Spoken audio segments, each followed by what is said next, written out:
Operation सिंदूर पर हुए parliamentary debate में हमने देखा कि होम मिनिस्टर हो या प्राइम मिनिस्टर, सबने कुछ स्पेसिफिक पॉइंट्स पर फोकस करते हुए अपने स्टेटमेंट्स संसद के पटल पर रखे। आतंकवाद के खिलाफ जब उन्होंने बात की तो 5 मेजर एस्पेक्ट्स को हाईलाइट किया गया जो आज टेरर से निपटने के लिए भारत की नई डॉक्ट्रिन का हिस्सा है। खासकर जब बात हमारे पड़ोसी देश पाकिस्तान से आने वाले आतंक की हो तो भारत ने अब नया रास्ता चुना है और आज हम इन्हीं 5 एस्पेक्ट्स के बारे में बात करेंगे जो भारत की काउंटर टेरर डॉक्ट्रिन का हिस्सा है। अब इसमें से सबसे पहला और सबसे इम्पोर्टेंट पॉइंट ये है कि भारत अब नॉन स्टेट एक्टर्स वाले बहाने से तंग आ चुका है। पाकिस्तान अब इस बहाने के पीछे नहीं छिप सकता कि आतंकवाद नॉन स्टेट एक्टर्स हैं। भारत अब सीधा पाकिस्तान को जिम्मेदार ठहराता है। उरी 2016, पुलवामा 2019 और पहलगाम 2025 जैसे हर बड़े हमले में भारत ने ये साफ कर दिया है कि आतंकवादियों को पनाह देना, फाइनेंसिंग करना और ट्रेनिंग देना पाकिस्तान की जिम्मेदारी है। ये बदलाव सिर्फ मिलिट्री नहीं बल्कि डिप्लोमेसी को भी लेकर है। भारत हर आतंकी हमले के बाद पाकिस्तान को इंटरनेशनल प्लेटफॉर्म्स पर बेनकाब करता है। यूनाइटेड नेशंस और FATF में भारत ने पाकिस्तान को ब्लैकलिस्ट करने के लिए दबाव बनाया है। साथ ही 2025 में अमेरिका द्वारा TRF को टेरर ऑर्गेनाइजेशन घोषित करना भारत के दावे को सही साबित करता है कि ये टेरर ग्रुप्स कोई छोटे मोटे गुट नहीं है बल्कि पाकिस्तान के प्रॉक्सीज हैं। इस सख्त रुख ने ये सर्टेनिटी ला दी है कि पाकिस्तान के लिए अब कोई बहाना नहीं बचा। अब इसमें दूसरा पहलू ये है कि सीमा पार आतंकवाद का अब भारत पूरा जवाब देगा। पहले जब हमले होते थे तो भारत सिर्फ निंदा करता था या डिप्लोमेटिक नोट भेजकर रुक जाता था, लेकिन अब ऐसा नहीं है। भारत अब जवाब देने के लिए समय और जगह खुद चुनता है, चाहे वो LOC के पार हो या इंटरनेशनल बॉर्डर के। उरी सर्जिकल स्ट्राइक्स 2016 में POK के टेरर लॉन्च पैड्स को डिस्ट्रॉय किया गया। बालाकोट 2019 में भारत ने पाकिस्तान के खैबर पख्तूनख्वा तक हमला किया। ऑपरेशन सिंदूर 2025 में बहावलपुर, लाहौर और मुजफ्फराबाद के टेररिस्ट लोकेशंस को टारगेट किया गया और ऑपरेशन महादेव 2025 में पहलगाम हमले के मास्टरमाइंड सहित 3 आतंकवादियों को मार गिराया गया। ये एक्शंस दिखाते हैं कि भारत का जवाब अब छिपा हुआ या सॉरी बोलने वाला नहीं है। मैसेज साफ है कि सीमा पार आतंकवाद का जवाब सीमा पार रिजल्ट्स के साथ मिलेगा। तीसरा और सबसे जरूरी पहलू ये है कि आतंक और टॉक्स एक साथ नामुमकिन है। अब सिर्फ आतंकवाद पर ही बात होगी। लंबे समय तक पाकिस्तान ने पीस टॉक्स को ढाल बनाया जबकि सीमा पार आतंकी कैंप चलाता रहा।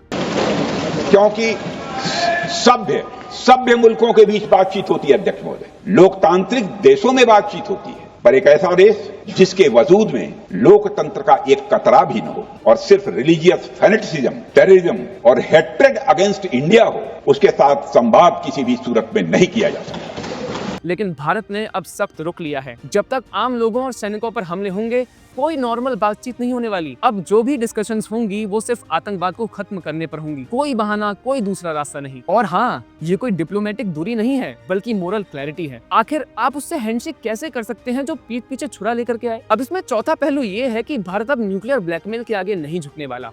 पाकिस्तान की पुरानी ट्रिक थी कि वो न्यूक्लियर वेपन्स की धमकी देकर भारत को रोक लेगा, लेकिन उरी और बालाकोट के बाद पाकिस्तान की ये स्ट्रेटेजी भी फेल हो चुकी है। पाकिस्तान की न्यूक्लियर धमकी को हमने झूठा साबित कर दिया।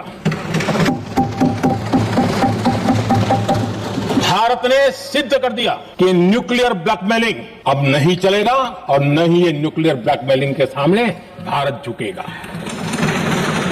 ये भारत के लिए एक साइकोलॉजिकल जीत थी और भारत ने साफ कर दिया कि वो पाकिस्तान की न्यूक्लियर धमकियों की परवाह किए बिना डिसाइसिव जवाब देगा। भारत ना तो बेकार में एस्केलेशन करता है, ना ही न्यूक्लियर थ्रेट से रुकता है। हमारा रास्ता क्लियर है कि आतंक का जवाब ताकत से देंगे। अब इसमें पांचवा और आखिरी पहलू ये है कि आतंक और गुड नेबरलीनेस साथ नहीं चल सकते। खून और पानी एक साथ नहीं बह सकते। पाकिस्तान दिल्ली में डिप्लोमेसी चाहता है और पेशावर में आतंकियों को तैयार करता है। ये डबल गेम अब बंद हो गया है। भारत का रुख साफ है कि सच्चाई के बिना पीस पॉसिबल बिल्कुल नहीं है। जैसा कि विदेश मंत्री जयशंकर ने कहा कि खून और पानी एक साथ नहीं बह सकते। We had warned that blood and water cannot flow together. Today we are demonstrating that what we say we will do, blood and water will not flow together. अगर पाकिस्तान आतंक का रास्ता चुनता है तो उसे ट्रेड, गुडविल और पानी जैसे रीजनल कोऑपरेशन के फायदों से हाथ धोना पड़ेगा। आप खून बहाकर फ्रेंडशिप की उम्मीद कैसे कर सकते हो भाई। अंत में ये कहना सही होगा कि एक नया भारत है जो आतंकवाद का जवाब अपनी शर्तों पर देता है। हम कब और कैसे कदम उठाएंगे ये हम डिसाइड करेंगे, किसी के प्रेशर में नहीं। पीएम मोदी और विदेश मंत्री जयशंकर की लीडरशिप में ये साफ कर दिया है कि आतंकवाद पर हमारी रिस्पांस को कोई एक्सटर्नल पावर कंट्रोल नहीं करेगी। 2016 के सर्जिकल स्ट्राइक्स और 2019 के बालाकोट हमले कोई जल्दबाजी नहीं थे, ये वेल प्लान्ड एक्शंस थे जो भारत ने अपने टाइम और तरीके से किए। डिप्लोमेसी में भी यही दिखा, जब तक भारत ने अपने स्ट्रेंथ नहीं दिखाई तब तक कोई समझौता नहीं हुआ। ये क्लैरिटी कि कॉन्फ्लिक्ट कब और कैसे खत्म होगा भारत ही तय करेगा, यही हमारी पॉलिसी का बेस है। अब दुनिया को समझना होगा कि ये 2008 या 93 का भारत नहीं है जब आतंकी तबाही मचा के चले जाते थे और भारत देखता रह जाता था।